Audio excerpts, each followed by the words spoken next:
Next question है, question number 21 है, सफेदा में प्रत्यय क्या है? ऑप्शन नंबर ए आ। ठीक है, तो बिल्कुल ऑप्शन नंबर ए जो है आ, यहाँ पर आपको प्रत्यय देखने को मिलेगी। ठीक है, चलिए नेक्स्ट क्वेश्चन है, पी पर पात सरिस मन डोला, इसमें कौन सा अलंकार है? ऑप्शन नंबर डी उपमा। उपमा अलंकार है। ठीक है, जहाँ पर सा सम सरिस, इस प्रकार जैसे यहाँ पे सरिस आया है या सा होता है, सम होता है, सरिस होता है, इस प्रकार से, तो वहाँ पर वो जो है उपमा अलंकार की विशेषता होती है। ठीक है, तो ऑप्शन नंबर डी जो है इसका सही आंसर होगा। क्वेश्चन नंबर 23, टेलीविजन इनमें से किस विदेशी भाषा का शब्द है? ऑप्शन नंबर बी अंग्रेजी। ठीक है, बिल्कुल सही आंसर है, ऑप्शन नंबर बी अंग्रेजी भाषा का शब्द है टेलीविजन। ठीक है, चलिए नेक्स्ट क्वेश्चन है, लरिकाई का अर्थ है, तो लरिकाई का अर्थ क्या है बताइए? ऑप्शन नंबर सी बचपन। ठीक है, बिल्कुल सही आंसर है इसका, ऑप्शन नंबर सी बचपन इसका जो है सही आंसर है, लरिकाई का अर्थ है बचपन। ठीक है, नेक्स्ट क्वेश्चन है, रिक्शा शब्द जो है किस भाषा का है? ऑप्शन नंबर डी जापानी। जापानी भाषा शब्द है रिक्शा, बिल्कुल सही आंसर। नेक्स्ट क्वेश्चन है, मुख्य गायक के साथ वाद्य बजाने वाला, इसके लिए क्या बोला जाता है? ऑप्शन नंबर बी संगतकार। संगतकार, बिल्कुल सही आंसर है। मंगेश डबराल की एक जो है काव्य कृति है संगतकार नाम से, तो ये भी बहुत महत्वपूर्ण है आपके लिए। नेक्स्ट क्वेश्चन है, कृदंत शब्द में कौन सी संधि है? कृदंत शब्द में कौन सी संधि बताइए? ऑप्शन नंबर ए व्यंजन संधि। ठीक है, बिल्कुल निश्चित तौर पर व्यंजन संधि है। क्या आप इसका संधि विच्छेद कर सकते हैं? कृत धन अंत। बिल्कुल सही है, कृत धन अंत, कृत तौप हलंत धन अंत। ठीक है, तो कृत धन अंत, तौ का जो है अपने तीसरे वर्ण में परिवर्तन हो जाना, यानी कृदंत हो जाएगा यहाँ पे। ठीक है, तो बिल्कुल सही। नेक्स्ट है क्वेश्चन नंबर 28, जिन शब्दों से न्यूनता, लघुता, हीनता या तुच्छता का बोध होता है उन्हें क्या कहते हैं? उनार्थक। ठीक है, तो बिल्कुल ऑप्शन नंबर सी उनार्थक इसका जो है सही आंसर होगा। चलिए नेक्स्ट क्वेश्चन है, जो शब्द दो भाषाओं के शब्दों से मिश्रण से निर्मित होते हैं उन्हें क्या कहते हैं? ऑप्शन नंबर डी संकर शब्द। संकर शब्द। ठीक है, संकर शब्द जो है दो भाषाओं के भिन्न शब्दों से मिलकर जो शब्द निर्मित होते हैं उनको संकर शब्द कहा जाता है। जैसे रेलगाड़ी, रेल जो है एक अंग्रेजी भाषा का शब्द है और गाड़ी जो है हिंदी भाषा का शब्द है। ठीक है, तो संकर शब्द कहा जाता है।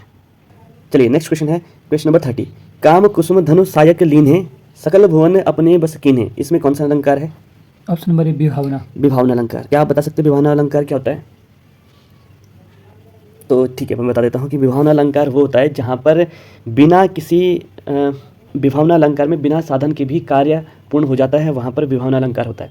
ठीक है, जैसे कि बिना पैर के चल रहा है, बिना कान के सुन रहा है ना, तो इस प्रकार के जो है इसमें विभावना अलंकार होता है। अच्छा, अगर हम इस काव्यखंड की बात करें तो यहाँ पर बोला गया काम कुसुम धन सायक लीनो, इसका मतलब ये है कि काम मतलब है कामदेव, कामदेव कुसुम धनु, कुसुम धनु का मतलब है कुसुम एक फूल के धनुष से। ठीक है, तो जो कामदेव है वो सिर्फ एक फूल के धनुष से ही पूरे सकल भुवन अपने बस की ना, पूरे विश्व को अपने बस में कर देता है। ठीक है, तो इसलिए यहाँ पर एक विभावना अलंकार आपको देखने को मिलता है। ठीक है, दोहा और रोला छंदों को मिलाने से बनने वाला छंद कौन सा है? ऑप्शन नंबर डी कुंडलियाँ। ठीक है, कुंडलियाँ, बिल्कुल, जो दोहा और रोला को मिलाकर जो है कुंडलियाँ बनती हैं। और यहाँ पर कुंडलियों में जो है छह जो है चरण होते हैं, इसमें 2 चरण जो है दोहा के होते हैं और बाकी 4 चरण जो है किसके होते हैं? रोला के। ठीक है, चलिए नेक्स्ट क्वेश्चन है, क्वेश्चन नंबर 32, इनमें से बेमेल शब्द है, तो बेमेल शब्द कौन सा है? ऑप्शन नंबर डी अधर्म। ठीक है, अधर्म एक बेमेल शब्द है, बाकी राजधर्म, प्रजाधर्म, सेवाधर्म में लगभग सेम चीज से रिलेटेड टर्म्स हैं। क्वेश्चन नंबर 33, तो यहाँ पर बोला गया है कि हिंदी के वर्ण लिखे जाते हैं किस में? ऑप्शन नंबर सी देवनागरी लिपि में। देवनागरी लिपि में हिंदी के वर्ण लिखे जाते हैं, बिल्कुल सही आंसर। नेक्स्ट क्वेश्चन है, इनमें से शुद्ध वर्तनी शब्द है, तो क्वेश्चन नंबर 34, इनमें से शुद्ध वर्तनी शब्द कौन सा है बताइए? ऑप्शन नंबर डी रुपया। डी, ए बिल्कुल गलत जवाब है। तो यहाँ पर देखिए, यहाँ पर जो है सहस्त्र, ऑप्शन नंबर बी जो है इसका सही आंसर है। और अक्षौहिणी की बात करेंगे तो यहाँ पर क्ष में जो है ओ की मात्रा है, जबकि आव की मात्रा आनी चाहिए। ठीक है, यहाँ पर क्ष में जो है आव की मात्रा आनी चाहिए, अक्षौहिणी ये होगा। ठीक है, त्योहार की बात करेंगे तो यह त्योहार नहीं होता है, यहाँ पर जो है, यहाँ पर क्या होगा, सही जो है त्योहार होता है, ओ की मात्रा त्योहार। ठीक है, उसके अलावा रुपये की बात करेंगे तो यहाँ पर रुपया लिखा हुआ है, रॉ में बड़ी ऊ की मात्रा, जबकि यहाँ पर रॉ में क्या होनी चाहिए, छोटी ऊ की मात्रा होनी चाहिए, रुपया। ठीक है, बड़ी ऊ की मात्रा में ये इस प्रकार से गोला आ जाता है, और देखिए ये हो गया छोटी ऊ की मात्रा और ये हो गया बड़े ऊ की मात्रा। ठीक है, तो इस बात का विशेष ध्यान देना है। क्वेश्चन नंबर 35, खुरपी से घास छील दो, इस वाक्य में किस कारक का विभक्ति चिन्ह लगा हुआ है? खुरपी से घास छील दो, बताइए कौन सी विभक्ति है इसमें? Option number A संप्रदान।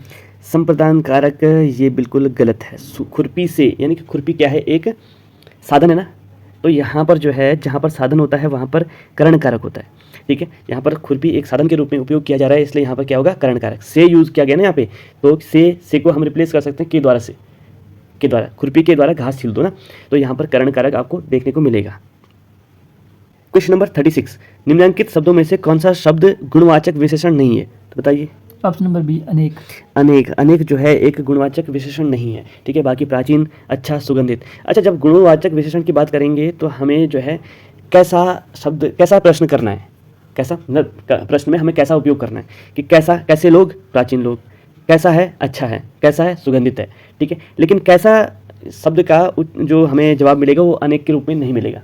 अनेक किस में मिलेगा, कितने के रूप में, तो ये क्या है, संख्यावाचक। ठीक है, कितने लोग, अनेक लोग हैं, तो ये जो अनेक है वो किस प्रकार का विशेषण है, वो एक संख्यावाचक विशेषण होगा। चलिए नेक्स्ट क्वेश्चन नंबर 37, किसी ने कहा वाक्य में प्रयुक्त सर्वनाम शब्द किसी है, तो किसी क्या है, अनिश्चितवाचक सर्वनाम। अनिश्चयवाचक, तो बिल्कुल इसका सही आंसर ऑप्शन नंबर सी, अनिश्चयवाचक सर्वनाम इसका जो है सही आंसर होगा। क्वेश्चन नंबर 38, तो यहाँ पे बताइए कि निम्नलिखित में से कौन सा एक शब्द कालवाचक क्रिया विशेषण है। ऑप्शन नंबर डी कभी कभी।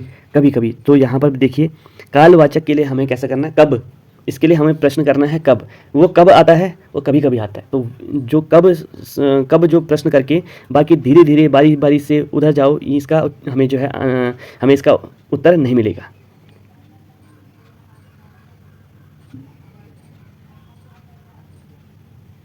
क्वेश्चन नंबर 39 बताइए कि वह जटा से साधु लगता है, वाक्य में से परसर्ग का प्रयोग किस अर्थ में हुआ है।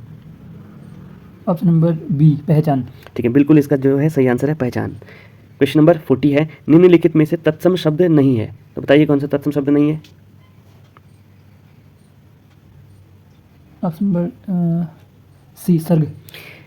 ये आपका गलत जवाब है, इसका जो सही आंसर है वो है तलवार। तलवार एक तत्सम शब्द नहीं है। तलवार का तत्सम क्या होता है, तरवारी, तरवारी, वारी, छोटी ई की मात्रा।